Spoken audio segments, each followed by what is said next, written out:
PLL. I'm joined by my friends Hoagie, Dukes, and Kev. Now, Kev and I have already seen the list, but Hoagie and Dukes are on set in New York City.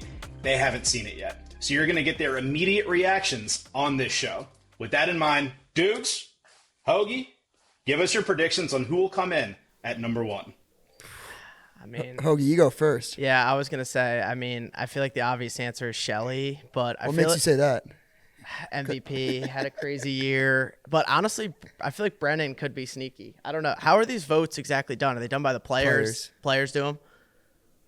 It's the players voting on each other, so it's voted by their peers. Yeah, so I think the interesting thing is we'll see some contrast because like maybe some things that we think like some players respect guys in the league more or less than maybe we do, but. I don't know. I think it's going to be Shelly or Brennan. My hot take is it's an Atlas attackman, not named Connor Schellenberger. You think it's going to be Teat? I think he's got enough respect by the peers around the league that it's going to be Jeff Teat. Yeah.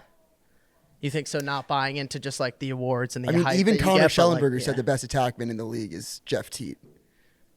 So like that's where I'm kind of standing. I'm going. Shelly based definitely off when, voted for Teat. Yeah, and he had another like MVP-esque year, but it wasn't because he had like one bad game in the rain with balls that maybe weren't his favorite. Yeah, I mean, if I'm not mistaken, I think he set like 6 points every still game since finished then. top 5 in points, I believe.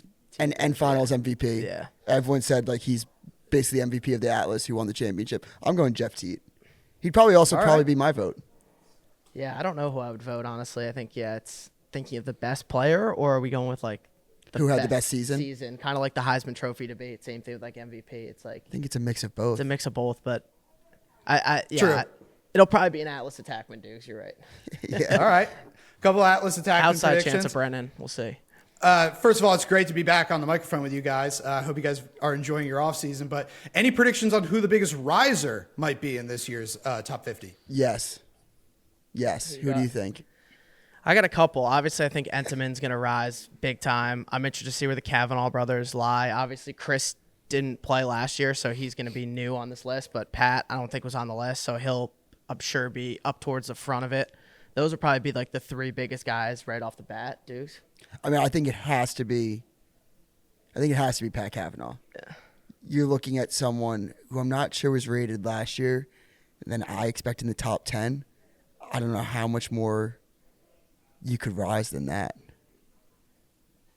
Who else could there even be? You know who another one is sneaky is Pacino.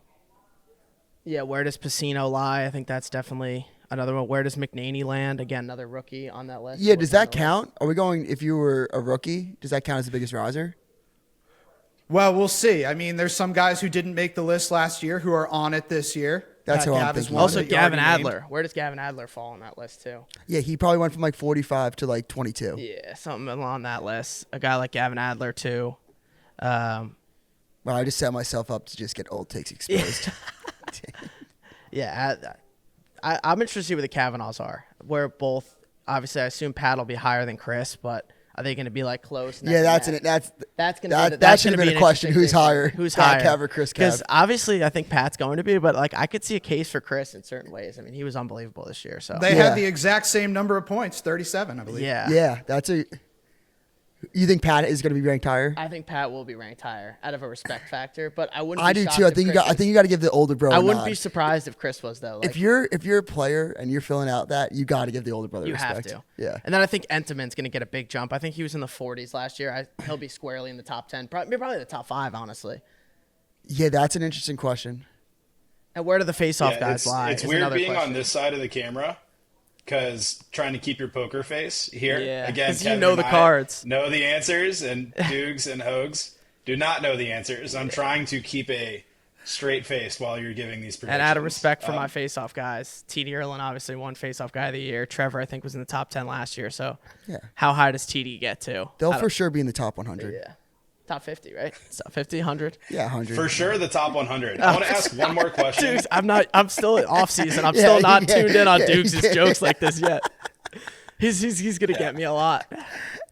I want to ask one more question before we get into the first increment of the list. For both of you, which college do you think has the most representatives in this year's top 50? We just named 3 people in the top 10 that we all went to Notre Dame, Notre or Dame. 3 people we think are in the top 10. I'm going Notre Dame because I think that at least one Maryland player we know will not be in the top 50, maybe for the first time in his career. Yeah, Notre Dame's definitely a good play. Is there a sneaky, like, where do you count? If Tevlin sneaks in towards the end, like, is he counting as a Notre Dame guy? He's Notre Dame. So he counts as a Notre Dame guy. He won a national championship as a captain of Notre Dame. If that doesn't count, he was also a captain at Yale for 2 years. I know, but if you, like, I'll throw out this entire podcast if he's not counting for Notre Dame. Yeah, that's true. That's always the debate. I'll which eliminate college the tape. claims who. You know what I mean? Like, Yeah. are you gonna go with what? Notre Dame. Yeah, probably Notre Dame. What would you count yourself as? I mean, I know I see Jasper alumni in your. I mean, I you've claim taken more both. face-offs for them. That's true. I claim both. I mean, I love my time at both. I think that's a unique situation where I can take both sides of it because they're so drastic. But whereas, Teflon can't. What? I go, but Teflon can't. Yeah. No, he You can. face-off guys operate by a different set of rules because it should be where you are drafted out of, but TD I Ierlan didn't is get always drafted, so I considered can Yale. claim both. Yeah.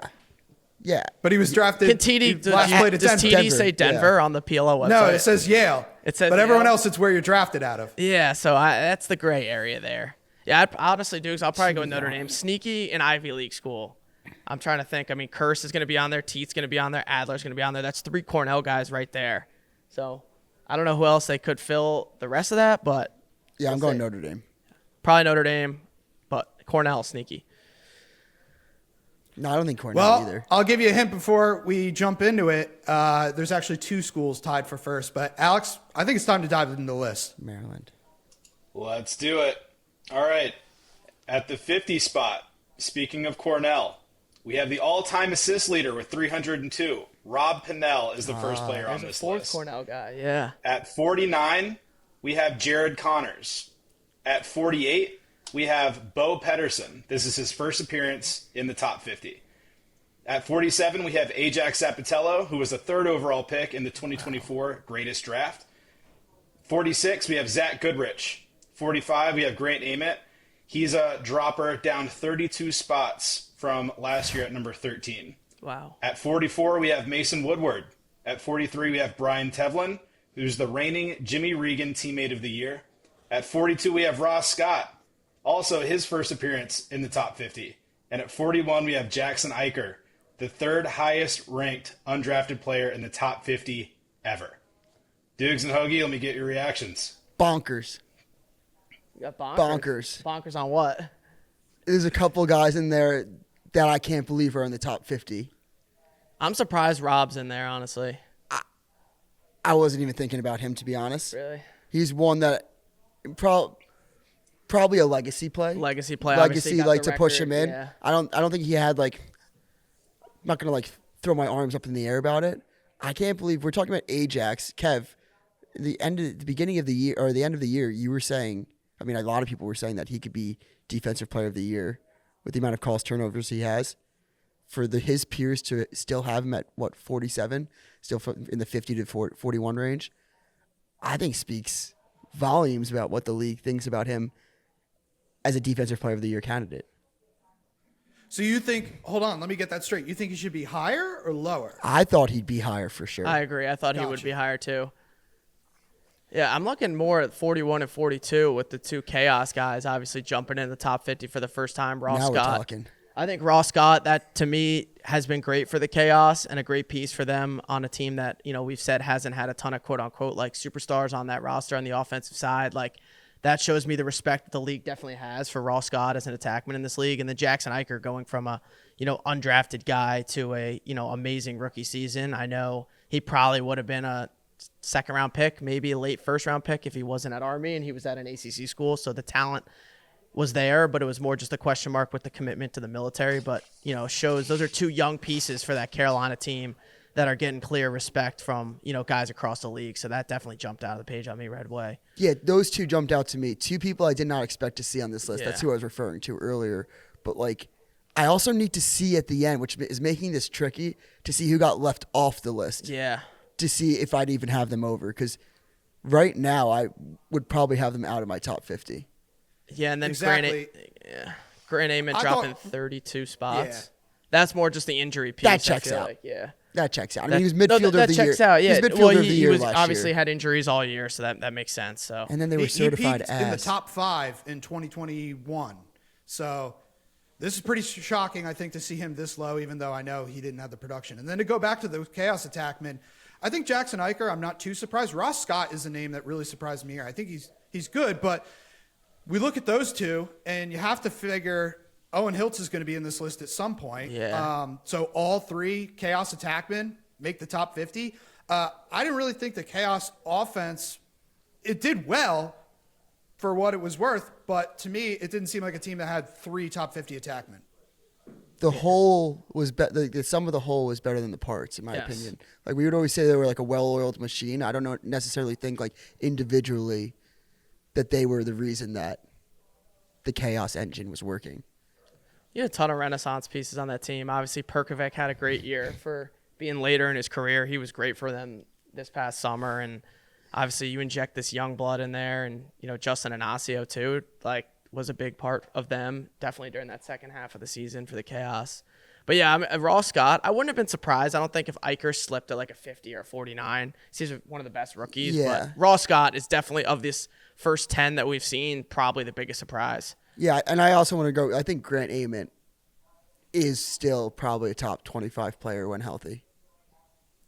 His biggest question mark is just health. He's obviously, the last couple of years, he's had health issues. The Archer's just kind of chucking this year. Like, he's going to obviously hurt. It hurts someone individually. Like, you see like him drop 32 spots. The Chaos overachieving, gets 2 of their attackmen.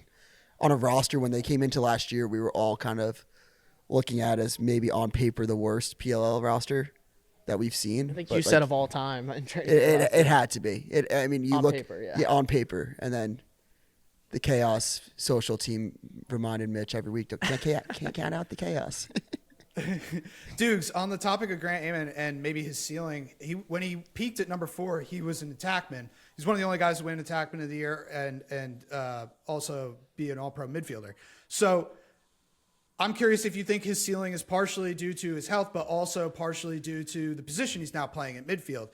Because as we're going to see, and as is typical when you look at just Tuartin voting and stuff like that, attackmen just get favored over midfielders. So I know you mentioned him as a top 25 player. Is he a top 15 player when healthy and playing attack?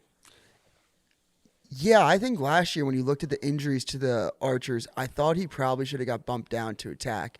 When Matt Moore went out, I kind of said that right away. But he's a pretty dominant midfielder at this point. Like, that 3-step jab he's got going on from up top, he seems like a more effective or versatile attacker from above. And, I mean, when you pair him next to Tom, he's getting a shorty basically every time. So, like, maybe, like, Tom being out is what really hurt him more than anything. And then, obviously, both of them not being able to stay healthy. I think he's going to be definitely in more of that midfield role. Obviously, they're the number 1 pick, so they're probably going to get an attackman or one of those guys that you can leave Grant up top, and you don't need to bring him back down. You can add a rookie star piece down there to the attack line and keep him where he is. So I think with his injury history and where he's kind of being, I think you got to get youthful. If anything that the league's telling you recently, it's like youth has been a big impact, and having younger guys on your team have made big impacts since day one. So you add an elite attackman most likely with that number 1 pick and keep Grant at midfield, and I think you play it off from there. 2 more really quick that I want to touch on. I thought Bo Pedersen would be higher, just compared to even on this list. I thought that he'd be higher than Goodrich and Tevlin. Tevlin had like a stellar end to the year, probably like one of, if not the biggest reason they Redwoods moved on. And then Mason Woodward, not that I disagree with it this year, but if you told me in Albany last year that he would drop 14 spots in this ranking, I would have been pretty shocked. Yeah. I would have thought he would have been a riser going into the year. I still have his strip and 2-point goal from the championship 2 years ago in my head from Philly. That was one. Right. Maybe that's just that's just the bump that I'm thinking of. I think that's going to be a little bit of a trend that you'll see here with Archers dropping. We'll have a chance to talk about that at the end once we see it in its totality. But Alex, how do you think about moving on to the next 10? Let's do it. Ready if you guys are ready. Let's do it. So, at number 40, keeping it with the chaos, we have long stick midfielder Troy Ray. At number 39, we have the Slim Reaper, Xander Dixon. Number 38, we have Brian Costabile. This is his first appearance in the top 50 since 2022. At 37, we have Colin Squires. This is his first appearance. At 36, we have, I want this on the record, my favorite player, Mike Manley. He's the oldest player in the PLL at 37 years old. Now, at 35, we have Marcus Holman, second all-time in goals with 359. At 34, we have Aiden Carroll, who is the 7th overall pick in the 2025 draft. 33, we have Connor Fields. 32, we have Jake Bassino, the reigning LSM of the year. And at 31, we have Joe Nardella. Dukes and Hoagie, kicking it back to you. What do you got? Wow, lots of great players here. I think the thing that immediately jumps off the page to me is Colin Squires coming in at 37. I think he's definitely one of the most, if not the most, underrated pole or LSM in the league. I think this shows the respect that the league has for him. I feel like he's one of those guys that kind of works in the shadows. You don't really see him on too many highlights. You don't really see him on too many, crazy plays. And honestly, if you go to the PL weekends, probably unless you're a diehard fan, most people don't even know who he is. But dude just straight up balls out each week. He's been great for them the last 2 years. So I like that pick at 37. And then, yeah, Brian Costabile, you mentioned it, first time being ranked in a couple years. In my opinion, he had the best year of his career this year. He was great down the stretch, especially in that championship game, scoring 2 goals in the fourth quarter to really get them over the hump there. So, and great to see Xander on there, obviously. Great year. Hope he's recovering well and getting ready for next year. I don't necessarily disagree with anything on this list right now. I think 40 to 31 is pretty clean. I think it speaks volumes. I thought Squires should have gotten more chatter for LSM of the year, and to see him that close to Bassino, I think speaks volumes about what his peers think of him. Bassino is obviously more of a threat in transition, but as far as defenders, LSM's like staying in front of the defenders, like man to man, I think Squires is the best in the biz. And then Troy Ray is another one that I don't think ever gets enough respect for how good he is year in, year out. What his versatility as a pole, being able to go down, guard an off-ball defender, play up top on ball. I think that in that respect, he's the best in the biz at that, just with versatility. But yeah, I kind of agree with that point on. And then seeing Aiden Carroll on that list too. Obviously, he had a great year. And there was honestly questions, I feel like, when Stags drafted him. I think some people had some questions if that was a bit of a reach. I think he was picked 7th overall. There were some good players on the board. So I think that was definitely people, were curious about that coming in. And, he was unbelievable for them and adding to that youthful movement and kind of that new renaissance for Maryland with, obviously TJ Malone was rookie of the year a year ago. Now you add Aiden Carroll to that mix on that offense. And then Emmett Carroll, not to get confused, in net, another rookie who had a solid year, especially the second half of the season. He played much better. So, yeah, a lot of youthful movement there as well. We talked about the chaos a lot with a lot of young guys out there, but the whips kind of retooling and refueling there. I like that at 34. And then, yeah, just a bunch of other, Holman, Fields, Nardella, guys who've been doing it for years and just been great players in this league for so long, staying on that list. Yeah, Aiden Carroll is interesting because I actually low-key thought he had a better year than TJ Malone.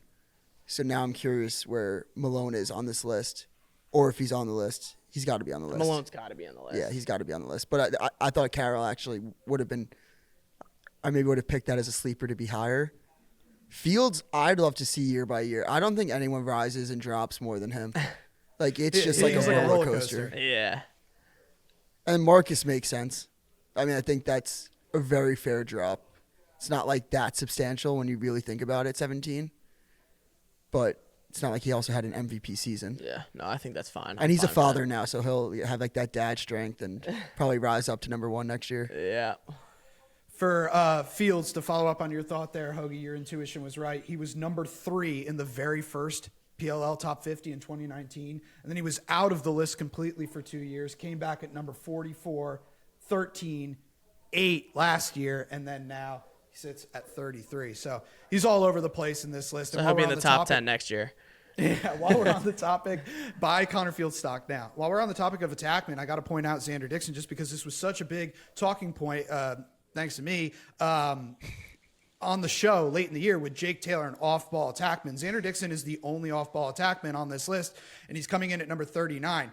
That's telling me that the league only values an off-ball attackman that much. If Xander Dixon playing as well as he did for a championship caliber offense can only get to 39 in this list, maybe I'm just overvaluing the off-ball attackman, the crease attackman in general. And, I can't even think of another guy other than Jake Taylor who would maybe have a case of being in the top 50. And because he was a healthy scratch towards the end, I obviously wouldn't make the argument that he should have been top 50. But Xander Dixon, you see it right there, 39. I don't know if we'll see another off-ball attackman ever even crack the top 50.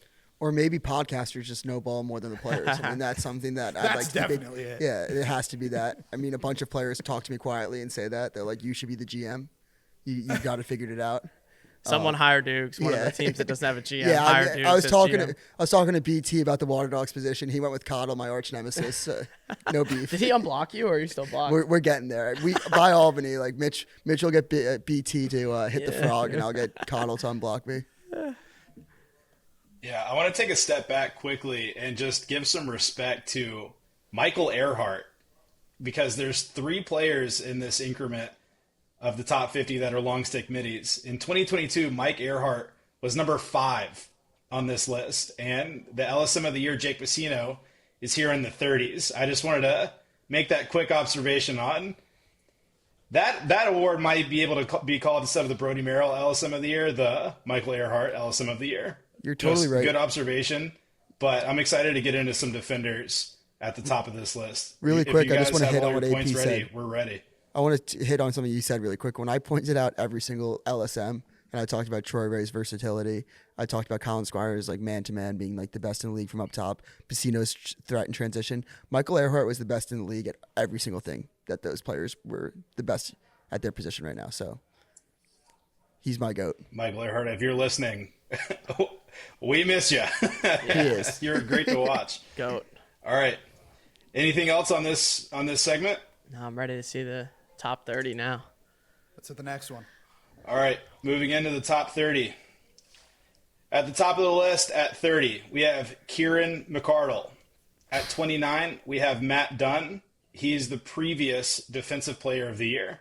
At 28, we have Jack Hanna. At 27, we have Owen Hiltz, who was a first-round pick by the Chaos this year. At 26, we have Zach Currier. At 25, we have T.D. Erlin, who won Face-Off Athlete of the Year. At 24, we have rookie Andrew McAdory. At 23, we have Dylan Malloy, Comeback Player of the Year. At 22, we have Brett Dobson. And at 21, there's TJ Malone, last year's Rookie of the Year. Wow. Yeah, now the list is getting I forgot good. about Malloy as a We're riser. heating up a little bit. It's getting a little spicy. Yeah, now it's heating up. I mean, the yeah. Dunn thing is crazy. I think that's still crazy. I think he's still pound for pound the best defender in the league, taking in this season and taking into effect the legacy part of it. I think McArdle's way better than 30. Yes, obviously that's the first thing that jumped off. Is Good for McArdle. TD. I'm not going to complain about that. See, here's my thing with McAdory. I think, if I'm thinking of it correctly, I think he's a top 15, top 20 player. So I'd say that's wrong, and I'm definitely right about that.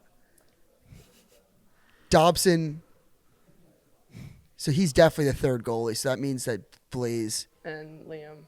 which I think is fair to have Fair. him as a third goalie, but Yeah. 16 just seems like a steep drop, Yeah. especially when his production didn't really drop. I feel like he's one of those Archers guys that just like it was because of a bad season they had. But you could make an argument that he was goalie of the year too. Yeah, when you look at the stats and everything. Kind of just the victim of the team. But who was the goalie of the year? Logan McNaney. Logan McNaney. Oh, right. So He'll he's be on there too. too. Still, Dukes. See, I don't agree with that. I think if I'm thinking of this list as like this season and the legacy a little bit, I'm shocked that the players think McNaney is better than Dobson.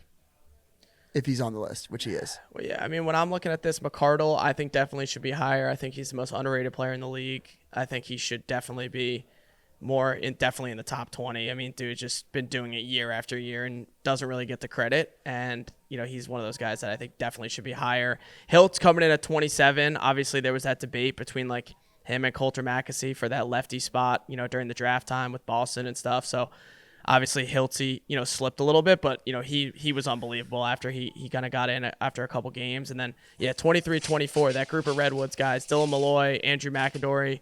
Malloy finally found a home, kind of one of those guys who's floating around the league with different teams, finally finds a home with the Redwoods and had an unbelievable year. I think he's one of those guys that has a ton of respect from the other players in the league. They respect him big time. And then McAdory, I think we can agree he's going to be, I expect his year 2 to be, maybe even better than year 1. But I mean, him coming out of the box is a scary sight for a lot of LSMs, and I think that definitely shows here, having him up at 24 as a rookie, as one of the. I wouldn't hold best a meaningful prayer against him coming out of the box. Yeah, you'd be stuck in the mud. Courier's interesting because I think he's a player that he's like your favorite player's favorite player. Where when you listen to his teammates talk about him and how his versatility, how much he can do on the field, I thought that he'd be a top 20 player just based off the peers. But again, he's like 26. We're talking about like decimals at this point. Same This is vicinity. the lowest he's ever ranked, though. So he's been a top 10 player in the past, and there are still some people who make the argument that he's the best midfielder, the best lacrosse player in general on the planet. He didn't get to take You would make face-offs that this argument? year, Kev. He didn't get to take face-offs. To I boost him totally higher. agree with that argument. I don't know if I'm the one that can make it for him, but I would man the hell out of whoever's making that argument. True. I think it's interesting, though, that he's starting to slip in this ranking, but still, I don't know if he'll ever not be a top 50 player, but just because of exactly what Duke said, he has so much respect around the league from his peers. And I think as few of the players, as you mentioned also in this, just Brett Dobson and Matt Dunn in particular, neither of them played worse than they did the year before. But Brett Dobson led the league in save percentage this year. And it's really just a symptom of how well your team does. That's the only reason both of them are lower than they were last year, because they both played at the same level, in my opinion. Which you're a really good lacrosse player if you're at 29 and 22, and we think you're being disrespected. Yeah. Yeah. True. It's a good point. Do you guys like TJ Malone at 21, or do you think he's a little too high there? Oh, yeah, I hate that. I don't think he was a top 25 player this year by any means. Again, like I said, like Aiden Carroll at 34, I think he was at. It should be higher than Malone. I think he's probably someone when we're talking about this like legacy versus like season thing. I think people were maybe thinking about his rookie season a little bit more. Yeah. So I think what I saw from Carroll this year gave me a little bit more than Malone, unless my memory is just like not holding I up agree. as well. I think definitely down the stretch when the Whips were trying to make that playoff push, I think Carroll was definitely like he that started number one off. guy. Malone started Yeah. off hot in the season, Exactly. which I think carried that like notion in people's heads, especially that comeback against the Atlas. It was Yeah. Yeah. Philly. Out Yeah. in Philly at Nova. Yeah. Right. He had a great start to the season, then missed the All-Star game due to injury, and I think he was a little slow getting back from that, and that's when Aiden Carroll really exploded. right. It was the curse of the Mitchell Pelkey lacrosse show. He came on. Exactly. And then Yeah. It was me It's saying he Pelkey's should have been the MVP, should have been. But again, in the same vein as how we talked about the chaos with having 3 top 50 attackmen, you got TJ Malone, Aiden Carroll, and Rob Pennell all in the top 50. When I watched the Maryland Whipsnakes, I didn't watch that team and think, wow, this is a team with an attack of all top 50 attackmen. So I don't know. Again, I think maybe a little lower for TJ Malone at the end of the day. Yeah, I'd agree. Now we're getting into the good stuff. Top 20. Yeah. Want to see the top 20? The top 20. Yeah, I would. I would like All that. right, boys. I'd like that very much. Buckle it up. Wow. Okay, at the 20 spot. This feels a little weird because I'm used to saying him at number 1. We have Tom Schreiber. He's down 18 spots after suffering a season-ending knee injury. At 19, we have Buckeye Ryan Terefenko. He's the D-Midi of the year this year. At 18, there's Logan McNaney, the goalie of the year. 17, we have Danny Logan. 16, we have JT Giles Harris. Wow. At 15, we have Gavin Adler, the defensive player of the year. At 14, we have Jack Rowlett. At 13, we have Graham Hossack. At 12, we have Rookie of the Year Chris Kavanaugh. And at 11, we have the number 1 overall pick, Wow. C.J. Kirst. I know that's going to get New Dukes York, what right do you off got? the bat. Wow. I mean, if we're not jumping off the page, it's at 11 and 12 spot with CJ Kirst. No, I don't even. Chris No, Cav. no, I don't care about that. That's what at jumped all. I at don't me. care that CJ Kirst is above Chris Cav at all. That's crazy. That's just CJ played what? That's why that jumped off the page immediately And- to me because CJ missed the And the whole league first half of the and year. the leagues and Chris Cav probably, and in my memory, the best rookie campaign. Yeah. You could make the Probably. argument that he You could can have make been the the argument MVP best rookie season finalist. ever. Yeah. He was unbelievable this And- year. I think that's disrespect to Chris Cav, straight up. Yeah, to Not me, you. To have him lower than CJ Kerr. Right, after CJ I wouldn't played- either. yeah, Chris should be higher for sure. I'm thinking of this in the perspective of players voting on it, and like I'm wowed by like I'm in CJ shocked. Kerr's time Yeah, I'm shocked. compared to what Chris Cav did throughout the season. That the Right. peers were like, "Yep, CJ is the best rookie." Do you think that was just a little bit of like He's- the amazing college run, and then he did have he that straight great, up was ass for like 2 or 3 games. We were talking about putting him out of the attack lineup. Yeah, That's that, right. Kev was was slow saying to put in start. Jake Taylor over this guy. He scored all of his points in like a 3-4 game stretch, and he was very good. And I think in a redraft, still people would take CJ Kerr over Chris Kavanaugh. But again, Chris Kavanaugh, as you mentioned, 37 points, one of the greatest rookie seasons we've ever seen, and to be below another rookie in this list, I think just feels wrong. Even though in the future, I'd fully expect CJ Kerr to be ranked ahead I agree of with that. Chris Kavanaugh. yeah. I To agree with me, that. based on the season, that's definitely total disrespect to Chris. And I know when he sees that, he's definitely going to be Oh fired my up. God. That's just Oh gonna my light a fire God. under him for next year. So he'll probably even have a better year than he had this year. Yeah, I would have definitely. If you're going with Chris and CJ right now, I don't know how Chris is not ahead of CJ based on CJ obviously missing half the year, but that was the big thing that jumped off to me right off the page. I mean, Logan McNaney coming in at 18 too, another guy who he missed the first 2 or 3 games too. Obviously, goalie of the year, had a great year for them, but the players clearly respect Logan's game, which obviously Logan's a stud in this league, but that was definitely interesting how high he was, kind of comparing him and Dobson, like you said before. And then Terry being at 19, I think he's Terry's one of the best leaders, one of the best motors in the league. I like Sure. Terry in the top 20. Sure, but when I put Danny Logan as my short stick D-Medi of the year, I got called crazy. And when I put Jack Rowlett as my defensive player of the year, I got called crazy. And you have Graham Hossack above him. Yeah, Hasek Well, coming in at speak- 13.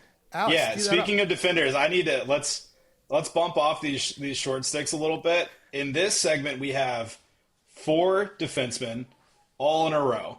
The defensive player of the year is 2 spots back from the closest defender. Graham Hossack in this one is the highest rated.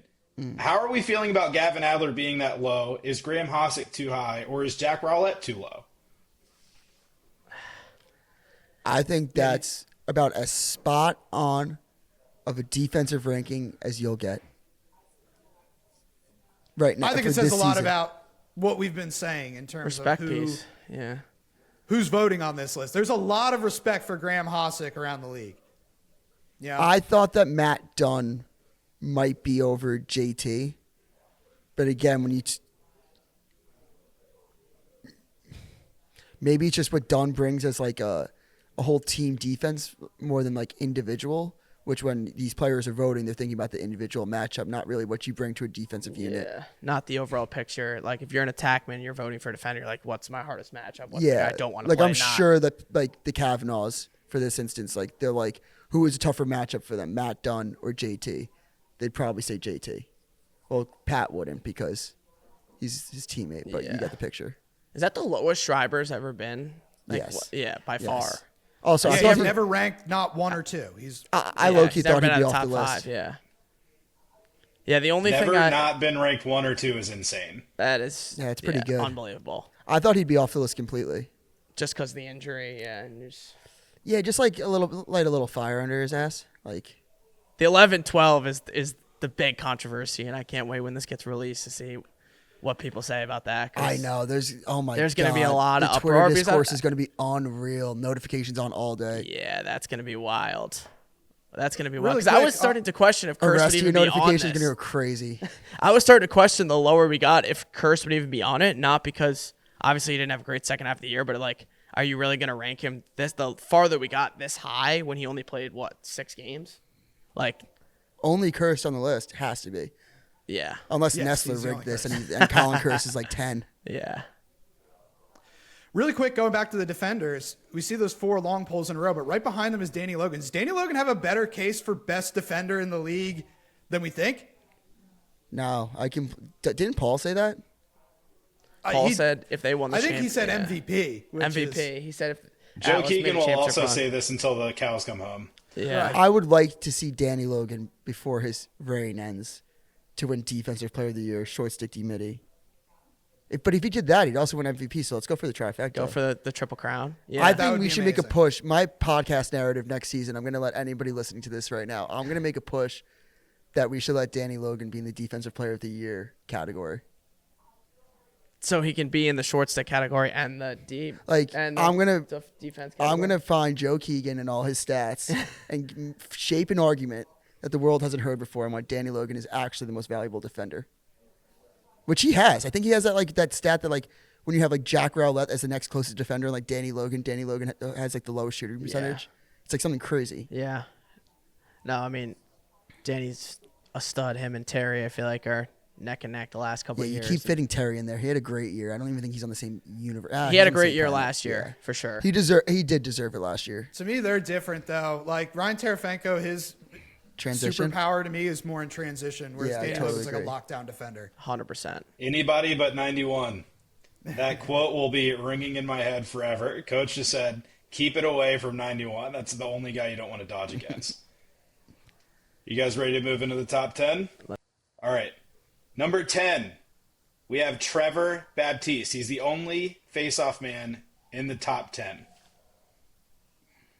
Wow. Yeah, that's, I think, going back to a respect piece of what he's done year after year. Obviously, he had a good year, but, I mean, I think there was TD. I think Joe, for some parts of the year, might have been a little better, but, I mean, I mean, Trevor's a standard, so. Yeah, not I like shocked. that. Yeah. No shock. Number 9, we have Jared Bernhardt. Wow. Wow. So he goes from not even playing at this time last year to top 10 player in the PLL in 1 year. We were wondering how long it would. Yeah. Didn't play lacrosse for 4 years. Yeah, and Like, we were wondering how long the rust would come off, but top 10 player in year 1. So Yeah, yeah. And he called out Hoagie for being like, could he play in the league? Remember how he remembered that? yeah. You can fire up that clip. funny. Yeah. Now he's top 10. That's crazy. Top 10. I mean, yeah. Yeah. and- Shout I out would friend have of the- thought he would have friend of the fell in that program, 11 to Jared 20. Bernhardt. Yeah, I would have Yeah. thought he fell in 11 to 20, but that's crazy respect. yeah, crazy respect. I think he'll even get better this year. Now he's fully in the game. What is he coaching at Florida now, women's team? So Wow. Good for Yep. him. All right. At the 8 spot, we have midfielder of the year, Matt Campbell. Okay. best 2-point shooter in the league, in my opinion. Yeah. Yeah, I'm curious to see if he's the highest midfielder or not. But right now, I'm okay with it for the time being. Yeah. I can get Would you take him retroactively over mad. Bernhardt?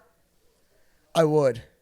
I feel like I they're would different. for They're this, different like, players. yeah. Like Matt Campbell can stretch the field and like he probably no one else can in the league. But Bernhardt's speed and ability, you can run him out of the box. You know, you can give him that ball in the alley, taking it through X. Like his ability to come around the cage. So they're kind of different players, like you said. So it depends. Pick your poison with what your offense is. But Jared's obviously like, I don't think anybody in the league would. He's the best athlete in the league. yes, From a speed perspective.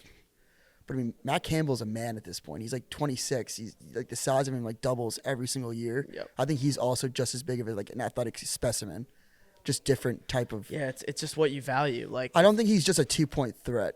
I think no, that- he's not. It's I- just the I way think that he he's- can stretch the defense and really open up the middle of that field. the way he in can this do league is anything though huge. on the Yeah. lacrosse field. Like he can stretch you. He can run down the alley. He can like spin the ball to like through X to It's not Asher, as get big it of a going. dodging threat Yeah. if you're gonna say his one. He's my best midfielder, so I think he can do it all. Yeah. Let's not forget the Marcus Holman quote that we had with the interview. Matt Campbell will be the face of lacrosse in LA 28.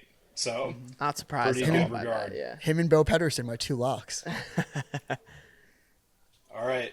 At the 7 spot, we have Blaze Reardon, who, fun fact, has never been ranked outside of the top 10.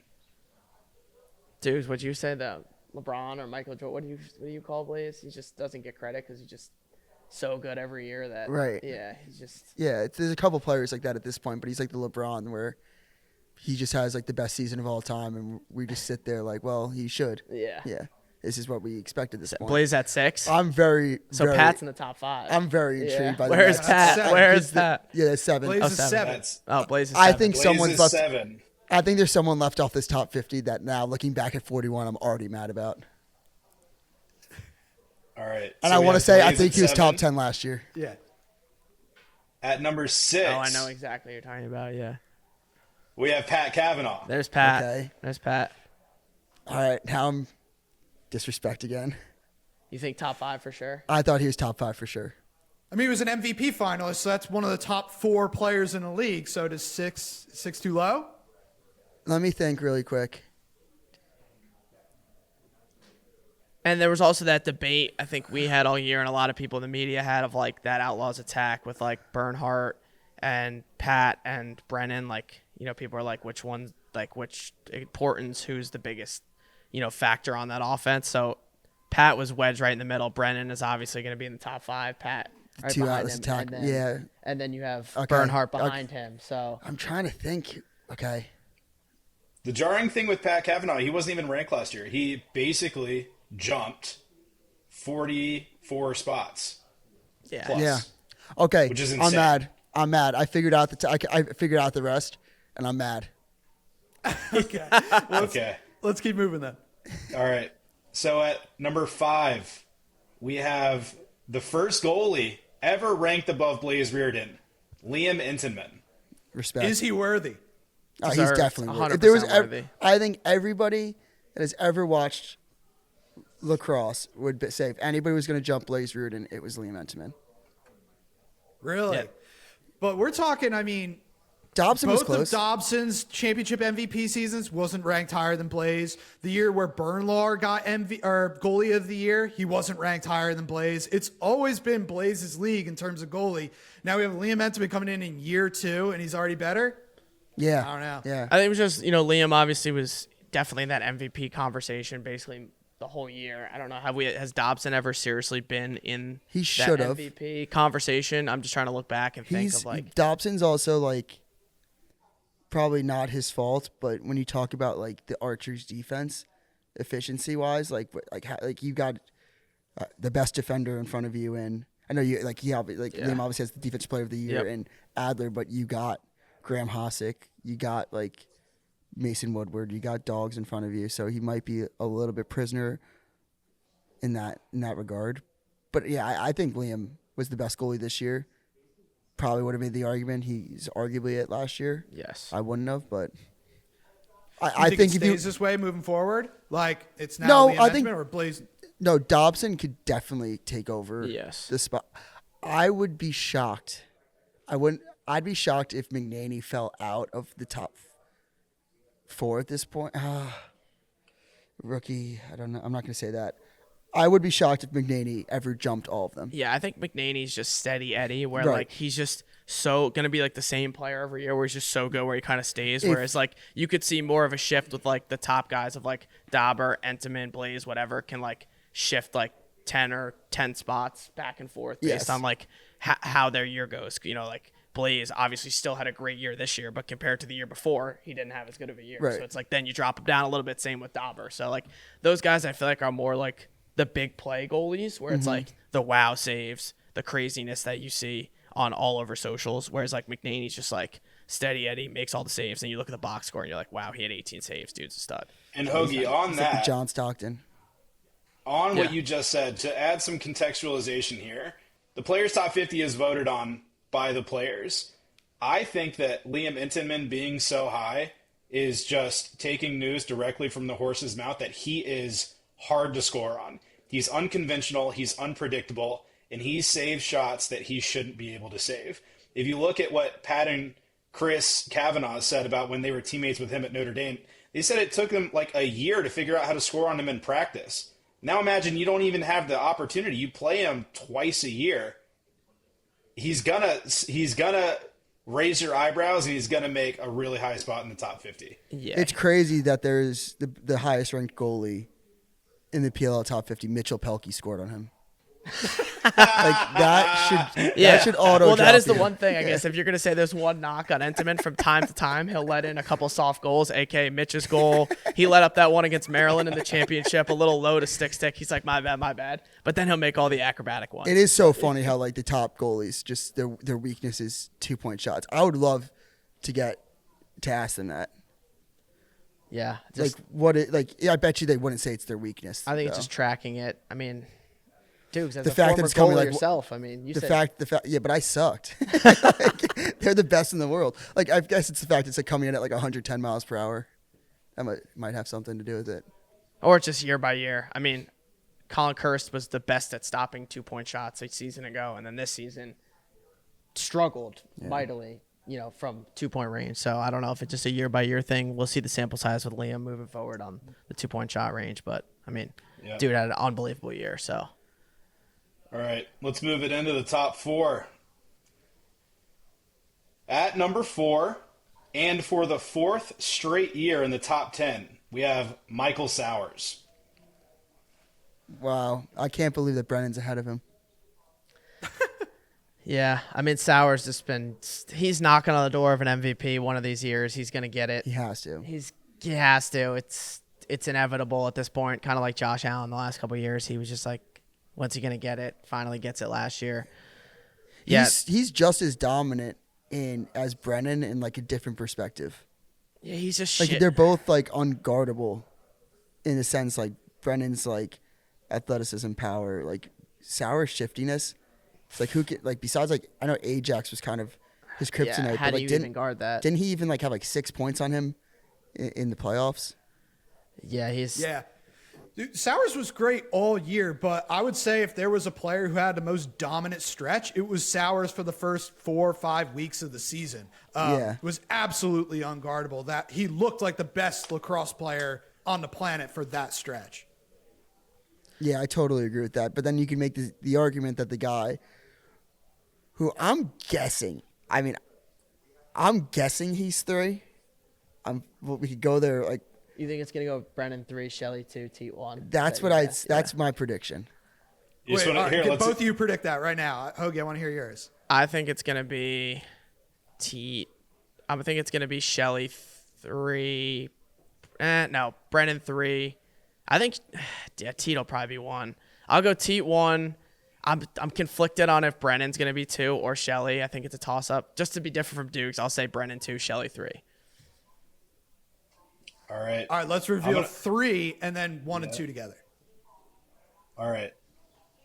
At number 3, we have Jeff Teat. Wow. So now I think Brennan's going to be 1. Because if I'm Why? going off... Because I feel like now I'm thinking Brennan's going to be 1, Shelley's going to be 2. Just because, like, I feel like if Brennan didn't... I thought the argument at 1, when Dukes made that point, was going to be between the 2 Atlas attackmen.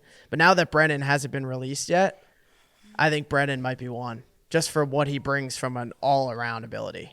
If we're just not looking at, like, awards or anything like that, like... I mean, if you're looking at all-around ability, I don't think you'll find a more balanced attackman than Shelley.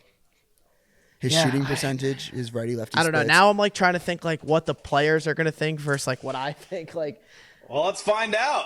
I mean, I tried to do Teat that, at 3. and I was wrong. Wow. All right, so Teat at 3. right. So Can I get a drum roll? I'm going to do these back to back so that we can get Just reactions. add a drum roll. yeah. Here we go.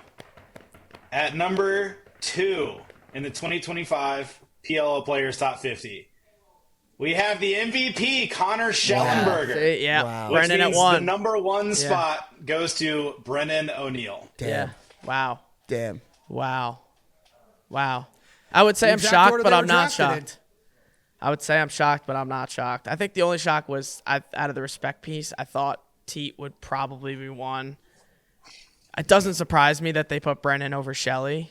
I don't know if I agree with that. I mean, it's just those guys are both so good. It's like you're splitting hairs with which guy you want. Yeah, at 201. just like in the draft. It's like if you're asking me which guy I want to draft, I'm probably still taking Brennan. But then if you're saying like last season, like I don't know, it's like a toss up. 1 week it's Brennan, 1 week it's Shelley. There's no other player. The thing is like, I personally think Shelley, I'd rather have from starting a team just for what he 100 yeah, brings I as a agree with player. But if you are talking about like pure talent. Brennan can do what no other lacrosse player can Yes. do. Like Shelley, like they're not like Shelley grows on trees, but what he brings can be replicated to some degree. Yes. Not saying it's the same level, But like you can't just do what Brendan O'Neill Brennan does gives week you in, week out. LeBron James, I'm going this is rigged. generational. I'm going this is rigged by the players. Yeah, this is. This is- I'm genuinely No. shocked from how we've seen the list of like you see the respect for certain players in this league, like Carey. Like, hey, maybe they didn't have as good of a Well- season, but they're a little higher than most. Yeah, you know I'm what? surprised that they had Teat. Honestly, looking back on it, fine. You want to put Brennan one? Maybe they would have put Teat ahead of Shelley still. I but- retract everything I said to a degree. Because we were talking about like defenders, like if you asked attackman like who's the hardest cover, it was probably like who was it? Jack Rowlett over Gavin Adler or something like that. I bet you if you ask the defenders like who's the hardest guy to cover, they're gonna say it's Brendan O'Neill. Yeah. Right. So, Yeah. so I respect. I got that now. I'm okay with it. Yeah. Do you think that there was just a situation where probably the two Atlas guys split the vote? That definitely could have been. I mean, looking at the numbers now, they just put up on the screen: Entenmann plus 35 and Shelley plus 33. So massive risers. Yeah, Kev, that easily could have been what it was, splitting the vote, I think. And I if mean, you're an Atlas player, do you think you voted for Connor Schellenberger or Jeff T as opposed to a defender for another team? I think T We've got more heard Connor votes. Schellenberger say multiple times Jeff T is the best player in the world. I think Teat got more votes internally from too. Atlas guys, and I think Shelley got more votes from the guys around the league just because of that leadership and respect factor. Like, I guarantee you, if not all, I'd say 90% of the guys in the Atlas probably had Teat ahead of Shelley. But yeah, the rest that shows you the rest of the league obviously respected what Connor did this year. His versatility, his ability to really lead that offense was, I mean, MVP. He's a stud. But yeah, that's a look at that. The Teat Shelley combo for years to come for New York is going to be something special right there. And the humbleness both guys have. I mean, Shelley, first guy to say that Teat's the best guy in the world when he wins MVP. There's so. a couple surprises. What you got? No Asher. No Asher. Yeah. All right, let's jump into snubs. No Yeah. Asher. I'm not saying he had a great year, but to be off the But top not 50. top 50. Pretty sure He's he great. led the And league then in he- assists, didn't yeah. he, Kev? He You did. check me on that? Yeah. He was number 6 in points, led the league in that's assists. crazy. Was number 10 on this list last That's year. crazy. He's not in the top 50. I'm just going to go back, and this is nothing against Verall Scott or Jackson Eicher. They're just my points right now. To have them over him, I think's pretty crazy. Yeah, and I think a lot of people have said, right, to beat the Cannons, they've like, you got to go after Asher and to kind of take him out of the game. That's been a lot of teams' game plans when they're playing against Boston, right? So like, you're game planning for one of the teams in this league. That player's not even in the top 50 in the league. You said 6th in points, Kev. Led the league in Yes. assists. That's shocking that he's nowhere to be found on this list. Obviously, he had a dip he didn't have his best season for standards, and he took a lot of crap online. You know, a lot of people going after him all season long. But, I mean, yeah, he didn't have his best season, but the dude's still a top 50 player in this league. No Ben Randall shocks me. Yeah, that's shocking. Because that's a guy I think that players would respect, a Ben Randall Same. guy. Right? That's a guy that I see, like, maybe we don't know, but you saw him show up at, like, 37. You're like, I'm not shocked by that because, like, the players respect how good he is. Another player respect one I thought was going to come was Michael Grace. Yeah. Yeah. Yeah. Yeah. And another one, but I knew it wasn't going to come, was Owen Grant. Yep. I thought one Yeah. of them. I like those. A couple other names I'll throw out there. Matt Brando and Dylan Hess were both second-team All-Pros this year. And then a couple other Cannons, Colin Kirst and Ethan Raw, who were ranked last year, weren't ranked this year. Yeah. Tyler Carpenter, Oh, yes. Yeah, last year's LSM of the year a year North ago. Carolina's very Yeah. own, and the previous LSM of the year, Tyler Carpenter, did not make the list. Yeah, that makes sense. I'm not surprised with that. 43 last year. Most of those guys that got snubbed that you just listed, I don't Roll, have too big of a roll, problem maybe. with. Yeah. I don't have too big of an issue with those guys dropping out, to be honest. I need to On do. the topic of like having respect around the league, we keep mentioning it, and this is a list voted by the peers. Do you think in the case of Asher Nolting, he just doesn't have enough allies around the league? We've talked to him before about like, if you remember back in Albany, we were like, he was pointing out like, all right, we're not cool. Like, I don't talk to that person. He's a High Point alum. There's not a lot of High Point guys around the league. Cannons aren't the most liked team. He's notorious for doing the too small celebration on guys. Like, do you think there's just not enough guys around the league that want to write Asher Nolting's name on the list when he has a down year? Yes and no. I think it's a mix. Yeah, obviously the Cannons. If you hate a guy there, just put 30.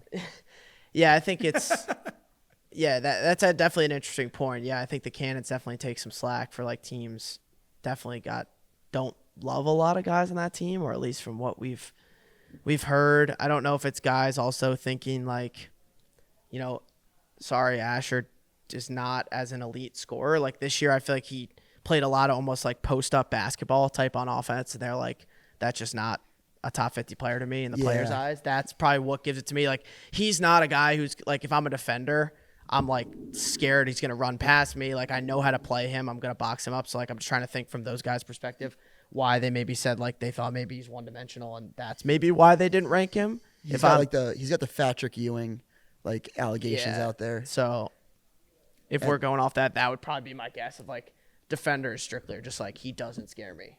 But like, I don't know. I wouldn't guess he's like, but like also it's like you're like he's not a tough cover.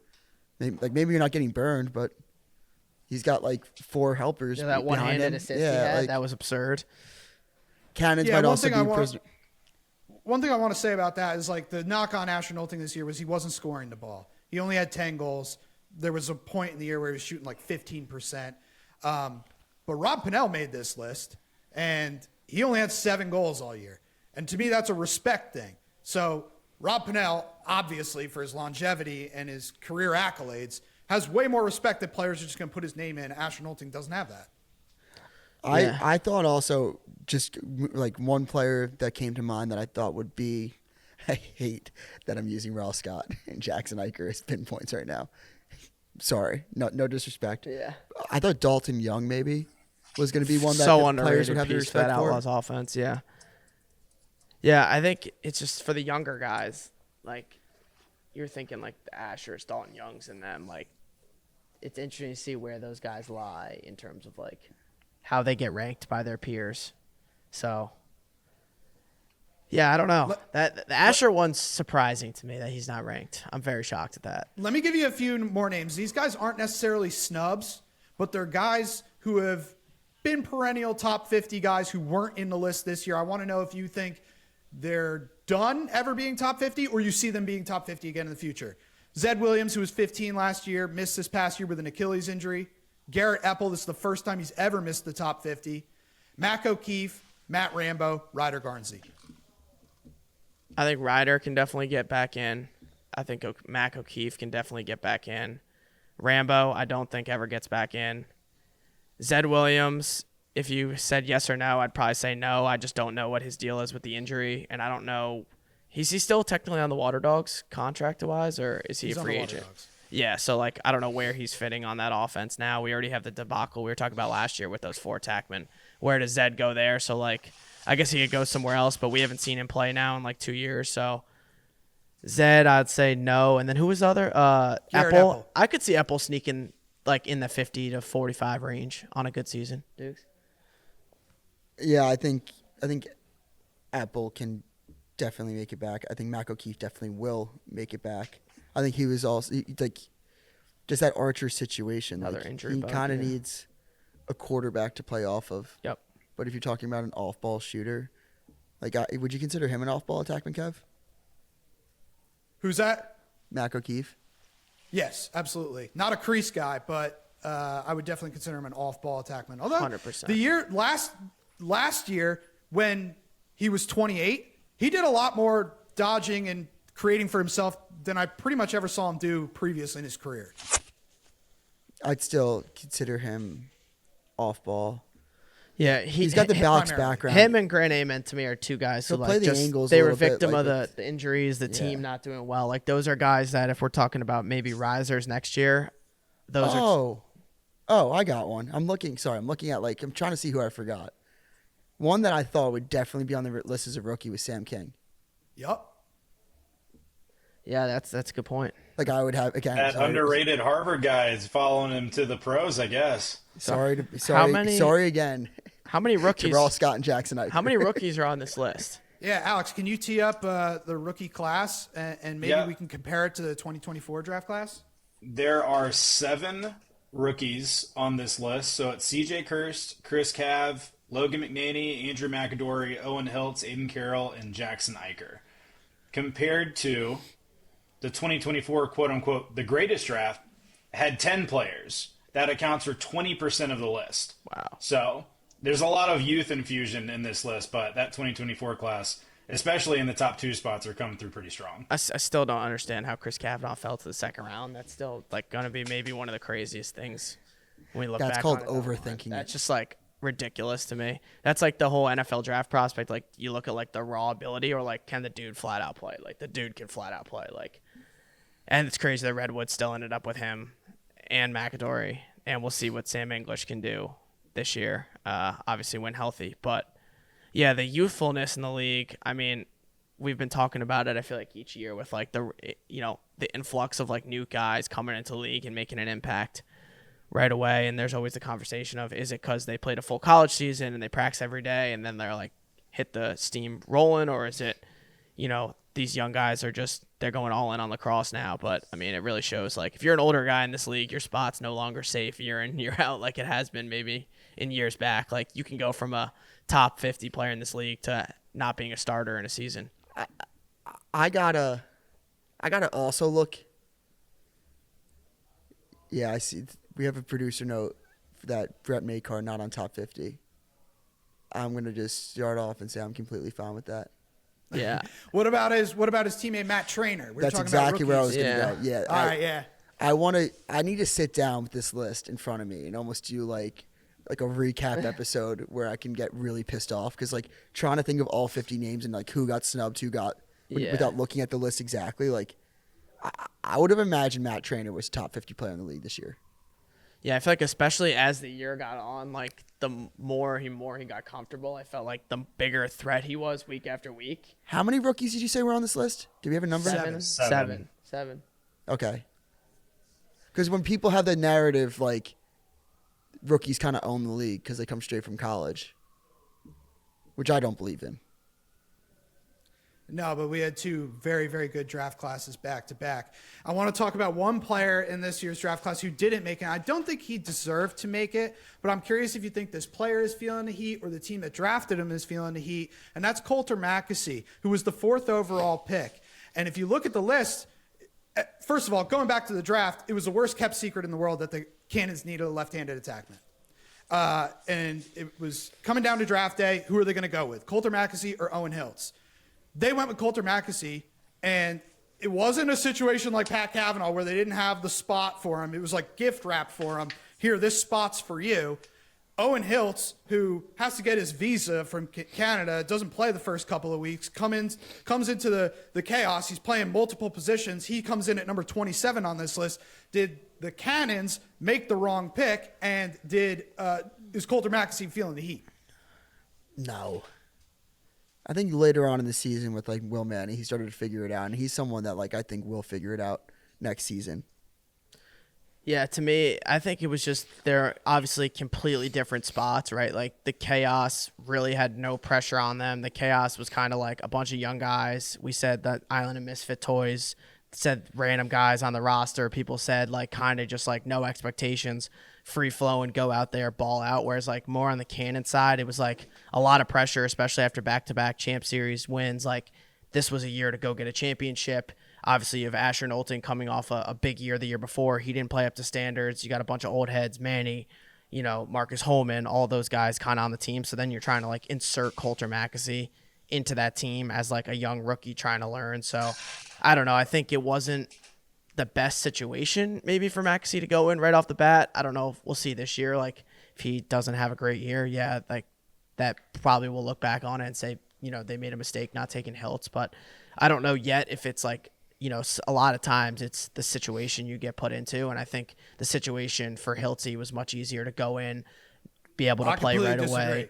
I completely disagree. I think Hiltz had to find his way onto the field after a team that was already going in full speed. Yeah.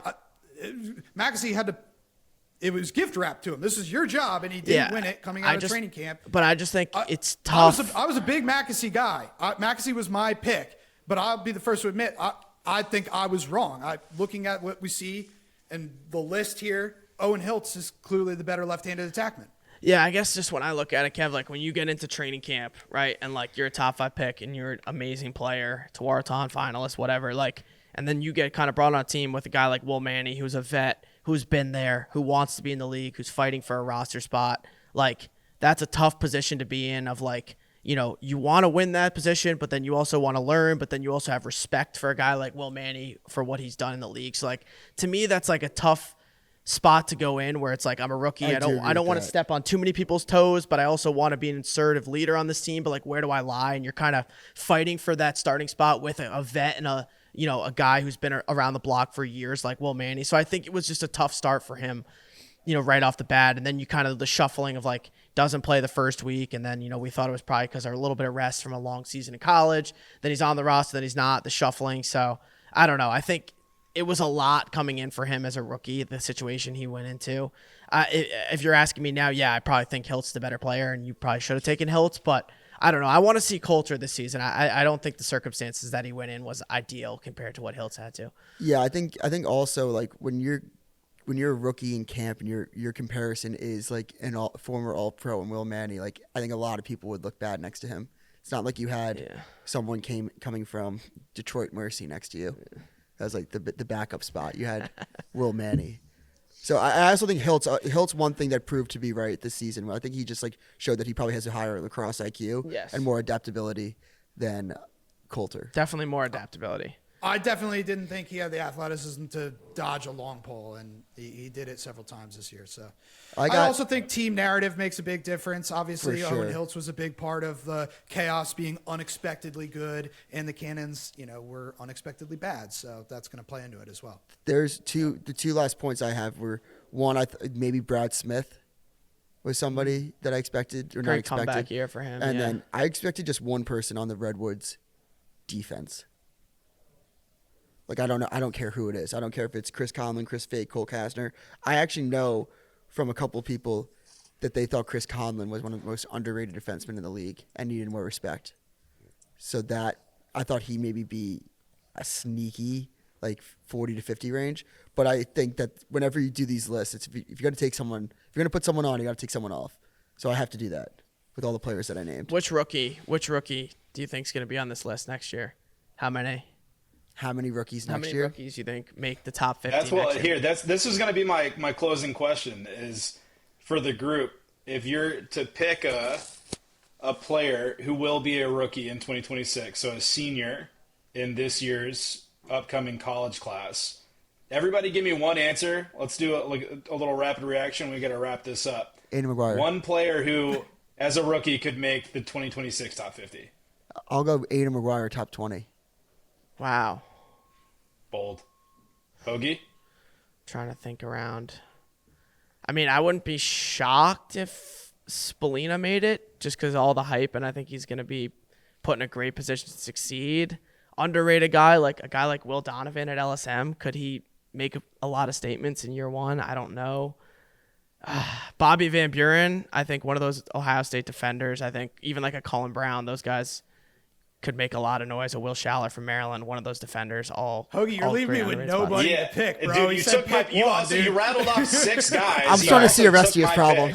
Sorry, yeah. I'm just Kev. Sorry, I didn't know. Sorry, AP. I'm trying to think. I'm getting all the question in my head. 10. I'm like trying to think. Good, dude. Impact. You can't be wrong if you just say every eligible rookie. Spalina, your pick? I'll just go with Spalina. Yeah, I'll go with Spalina. All right. Mine's Silas Richmond because I'm not going to take Alex. Yeah. Yeah, there we go. That's a great pick. Mine's Bobby. I'm taking Bobby Van Buren. BVB, baby. North Carolina's own, AP.